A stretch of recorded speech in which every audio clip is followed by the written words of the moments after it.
Ça, c'est les livres que j'ai lus au mois de février et voilà les 4 lectures qui m'ont le plus marqué. Tout d'abord, ces deux-là qu'on peut pas vraiment séparer sont les deux de Laszlo Krasznahorkai, le dernier prix Nobel de littérature. Je t'en parlais dans un reel il y a quelques semaines, Guerre et guerre, c'est une lecture qui est assez exigeante mais qui m'a marqué profondément.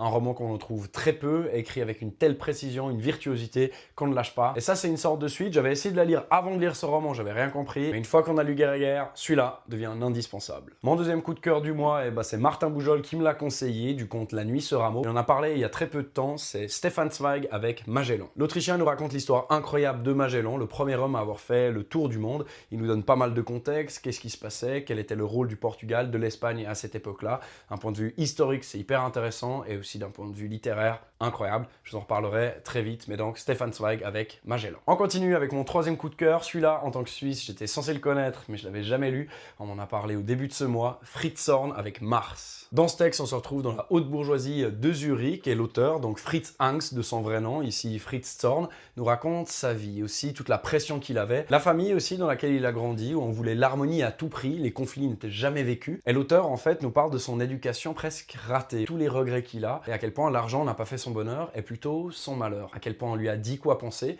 et qu'il a jamais appris à penser par lui-même. Pour parler de ce livre-là, je vous prépare un truc assez grand qui sortira en avril. Et avant de passer à mon dernier coup de cœur, j'aimerais bien savoir ce que toi, t'as fait comme lecture ce mois-ci et qu'est-ce qui t'a marqué. Et mon quatrième coup de cœur, ce sera d'ailleurs le sujet du prochain épisode du podcast de Brume littéraire. C'est l'histoire d'un procès. Un homme arrêté dès le départ du roman, qui sera finalement condamné sans jamais savoir la faute qu'il a commise. Un texte magistral écrit au début du XXe siècle. Vous l'aurez peut-être reconnu, Le procès de Franz Kafka.